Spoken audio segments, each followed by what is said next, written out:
Hello and welcome to Cleveland Classic Cinema. Tonight's movie is 1964's The Flesh Eaters, directed by Jack Curtis.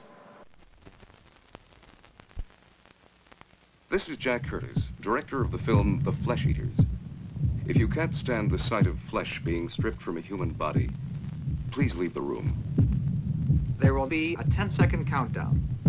10, 9, 8, 7, 6, 5, 4, 3, 2, 1. There's something inside me!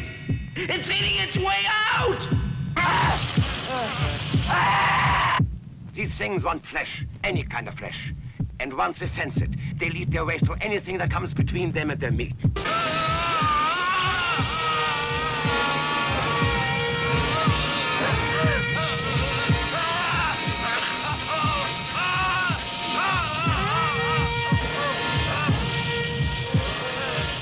No one can escape the Flesh Eaters.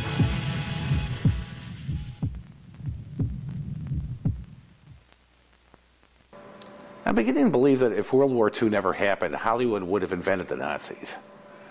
What I mean by that is you can't have a better villain than a Nazi, can you? Their complete and utter disregard for human life and belief in their own superiority is pretty much a blueprint for the perfect bad guy. Unfortunately, they weren't the stuff of make-believe.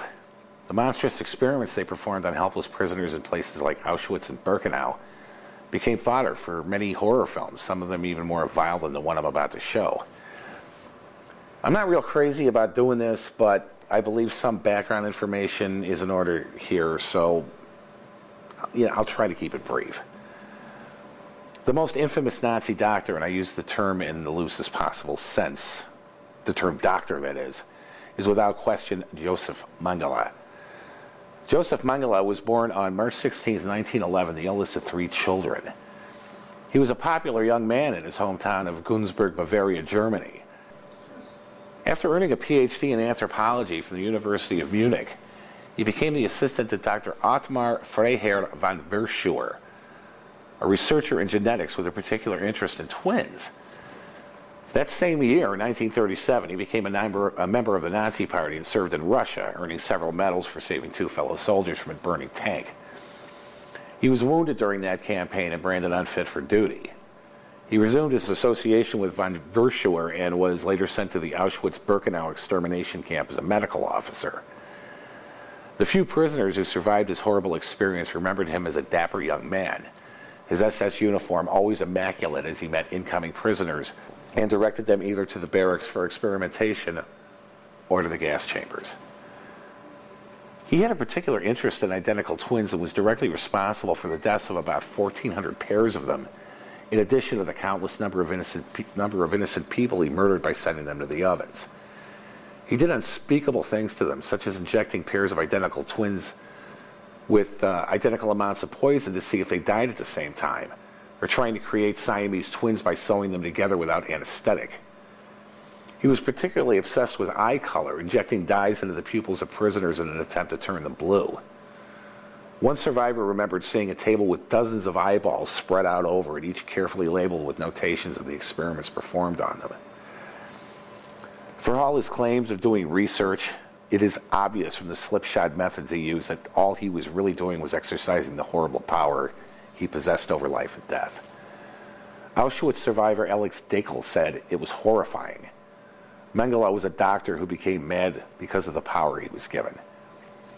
He was at Auschwitz for only 21 months and moved to several other camps after it was abandoned. He later escaped to Argentina where, despite enjoying an affluent lifestyle, he lived in constant fear of being apprehended. To this end, he moved constantly to avoid detection. The Angel of Death, as he was known in the camps, eventually died after having a stroke while swimming on February 7, 1979. I'm sure he's occupying a special place in hell right now.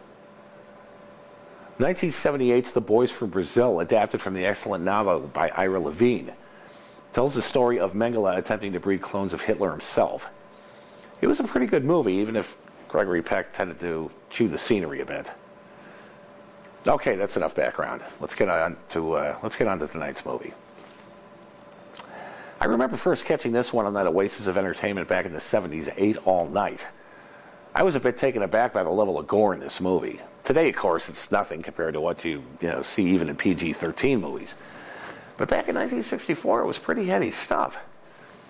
I'm not sure if the influence of Herschel Gordon Lewis's Blood Feast from the previous year had anything to do with the addition of gore to this film, but even for its time, it's pretty tame compared to Blood Feast. It is infinitely better than Lewis's film, however. This one was put together with some care, if not a ton of money. The script was written and storyboarded by comic book writer Arnold Drake, who worked on several famous comic book series, including Doom Patrol and Captain Marvel. The script is better than most found in movies of this budget, and the effects, while undeniably crude in a lot of ways, are still impressive in their own way, except for a couple of truly hilarious shots of the hero being picked up by the main flesh eater near the end of the movie. The effects are, of course, practical, as CGI didn't exist back then, but they're still fairly well done. The shots of the flesh eaters on the sand, for example, are images of sunlight reflecting off water superimposed on the beach. The actual flesh eaters themselves were created by the simple, if incredibly labor-intensive method of punching holes into the film with a hot pin, judging by the burn marks surrounding them. The compositions in the film are a lot more carefully thought out than in most movies of this type, and it looks as if director-cinematographer Jack Curtis was inspired by the famous deep-focus photography of the great Greg Toland in Citizen Kane. Jack Curtis, incidentally, was a fairly well-known voiceover artist, probably best remembered as the voice of Pops Racer in the English-dubbed version of Speed Racer. The story concerns spoiled alcoholic actress Laura Winters and her browbeaten assistant Jan Letterman, who hire rough-and-tumble private pilot Grant Murdoch to fly them to Rhode Island. A storm grounds the plane on a small island where they find Professor Peter Bartell conducting experiments in marine biology, or so he claims. Discovering first the stripped skeletons of fish and then humans littering the beach, Grant and the others eventually put two and two together and discover that Professor Bartell's experiments are a little more sinister than he lets on. A beatnik, for the younger people in the audience, sort of a proto-hippie, drifts ashore on a raft, narrowly escaping being devoured by the tidal monsters. I don't want to spoil the movie for you, so I'll stop here and move on to the bios. Martin Kosleck was born Nikolai Yoshkin on March 24, 1904, in Barkautzen, Germany. He appeared in 87 movies and television shows, in addition to many more stage plays during his long career. The man was born to play bad guys. He has this shifty, hiding something despicable just under the surface demeanor about him. He was usually cast as a Nazi or a mad doctor, and his icy demeanor and German accent landing in dozens of roles. He hated Nazis and was an outspoken opponent of them in the film community of his native Germany. Eventually, he came to the attention of Joseph Goebbels, who hated him, and Kosleck learned that he had been tried in absentia by the Nazis and sentenced to death. He escaped Germany with an SS death squad right behind him and emigrated to America in the mid-30s, eventually establishing himself again as an actor in New York and then in Hollywood. Ironically, he portrayed his greatest enemy, Goebbels himself, 5 times in film appearances.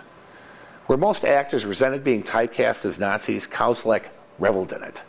He once told an interviewer that portraying Nazis and exposing their evil was his small way of repaying them for the damage they did to him and his country. Martin Kosleck died on January 15, 1994 in Santa Monica, California, following complications brought on by abdominal surgery.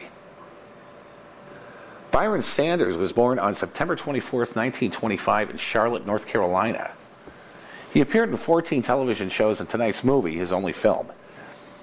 He started his career on TV in the 50s, appearing several times in the Hallmark Hall of Fame anthology program, then moved on to just about every soap opera on the air, including The Edge of Night, One Life to Live, and Search for Tomorrow. In 1954, he was chosen by Salvador Dali to pose for his painting The Crucifixion. After retiring from acting, he became a tennis instructor at the Midtown Tennis Club in New York City. He died on November 12, 2001 in New York City.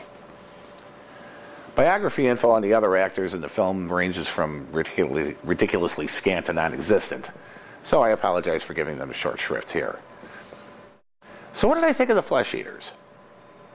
Well, I'll tell you, for what it is, it's an above-average movie.